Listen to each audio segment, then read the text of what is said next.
Assalamualaikum warahmatullahi wabarakatuh. Halo teman-teman. Perkenalkan, nama saya Retno Ayu Pertiwi, nomor absen 27 dari kelas 8G. Dalam video ini, saya akan membahas tentang semangat dan komitmen kebangsaan pendiri negara. Namun, sebelum itu, apakah teman-teman sudah ada yang pernah mendalami semangat dan komitmen kebangsaan pendiri negara? Mari kita bahas bersama-sama. Bangsa Indonesia lahir dan bangkit melalui sejarah perjuangan bangsa yang dijajah oleh Belanda dan Jepang. Sebagai hasil dari kolonialisme, rakyat Indonesia sangat menderita, tertindas secara fisik dan mental, menderita kehancuran di bidang ekonomi, politik, sosial, budaya, dan pertahanan, dan sisa-sisa kejayaan dan kemuliaan Nusantara seperti Sriwijaya dan Majapahit yang dimiliki oleh orang-orang di tanah air, lenyap dan dihancurkan tanpa sisa. Sejarah Indonesia mencakup periode waktu yang lama, mulai dari zaman prasejarah berdasarkan penemuan manusia Jawa. Secara geologis, wilayah Nusantara adalah pertemuan antara tiga lempeng, yaitu lempeng Eurasia, lempeng Indo-Australia, dan lempeng Pasifik. Dalam buku Four Pillars of National and State Life tahun 2012, dijelaskan bahwa Indonesia berasal dari bahasa Latin Indus dan Nesos yang berarti India dan kepulauan. Indonesia adalah sebutan yang diberikan kepada pulau-pulau di Samudra Hindia, dan itulah yang dimaksud sebagai unit pulau yang kemudian disebut Indonesia. Majapahit adalah kerajaan besar yang sangat berjaya, terutama pada masa pemerintahan Majapahit Gajah Mada yang wafat sekitar tahun 1360-an. Gajah Mada adalah Majapahit yang sangat disegani. Dialah yang berhasil menyatukan kepulauan yang terkenal dengan Sumpah Palapa, sebuah sumpah yang menyatakan bahwa ia tidak akan pernah berhenti atau berhenti berkuasa sebelum Nusantara bersatu. Setelah membahas semangat dan komitmen kebangsaan pendiri negara, kali ini saya akan membahas pahlawan yang dijuluki ayam jantan dari timur, Sultan Hasanuddin. Sultan Hasanuddin adalah Raja Goa ke-16 dan merupakan pahlawan nasional Indonesia. Sultan Hasanuddin mulai memerintah Kesultanan Goa pada 1653 dengan gelar I Malombasi Daeng Matawang Muhambar Makir Karaeng Bonto Mangape Sultan Hasanuddin Tuminaga Ribala Pangkana. Sultan Hasanuddin mendapat julukan ayam jantan dari timur atau Deha van Delften. Julukan itu diberikan Belanda kepada Sultan Hasanuddin karena keberaniannya melawan penjajah. Dia lahir di Goa pada 12 Januari 1631 dengan nama asli Muhammad Bakir Imalombasi Daeng Matawang Karaeng Bonto Mangape. Sultan Hasanuddin menjadi putra mahkota Kesultanan Goa yang telah memeluk Islam sejak pemerintahan sang kakek. Hasanuddin merupakan putra dari Raja Goa ke-15, Sultan Malik As-Said atau Malikus Said pada tahun 1639 hingga 1653. Dan istrinya, Isabe Tokmola Kuntu. Adapun kakek Hasanuddin adalah Sultan Alauddin pada tahun 1593 hingga 1639 yang merupakan Raja Goa pertama yang memeluk Islam.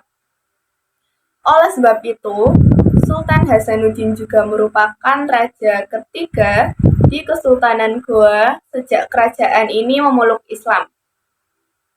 Sultan Hasanuddin dikisahkan memiliki jiwa kepemimpinan yang menonjol sejak kecil.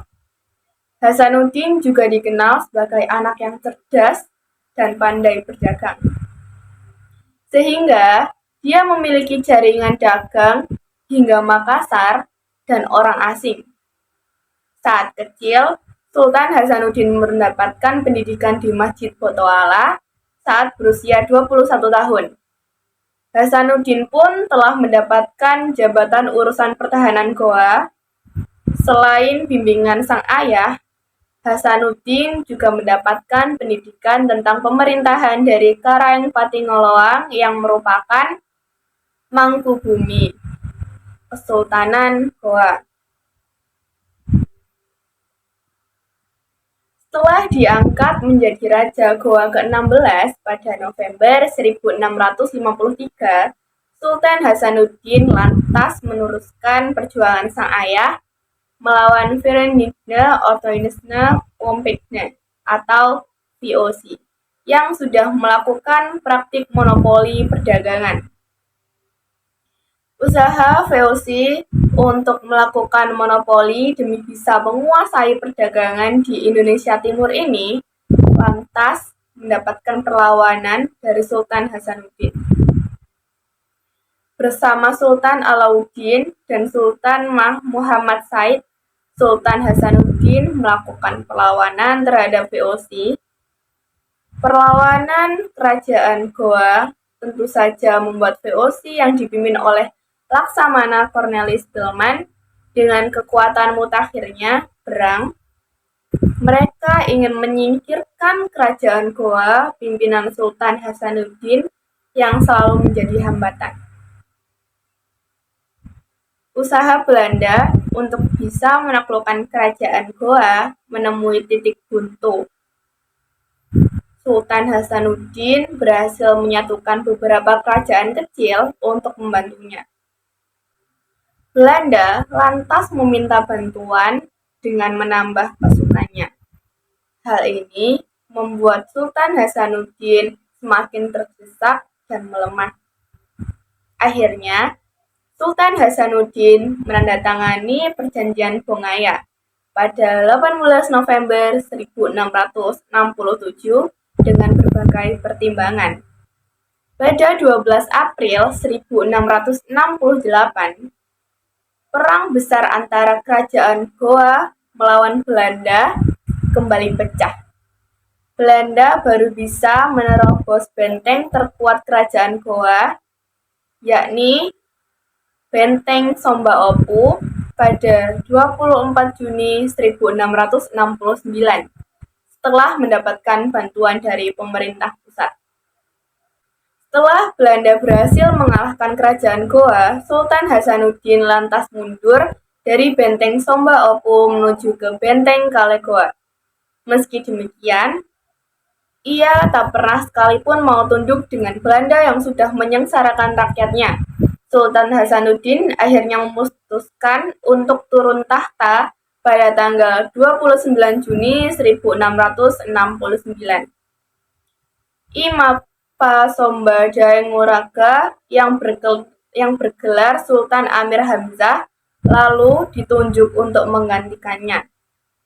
Setelah tidak lagi menjadi seorang raja, Sultan Hasanuddin lebih banyak mencurahkan waktunya untuk mengajarkan agama Islam kepada masyarakat sekitar. Tak lupa, ia pun menanamkan rasa kebangsaan dan persatuan pada rakyatnya tersebut. Sultan Hasanuddin meninggal dunia pada 12 Juni 1670 di usia 39 tahun.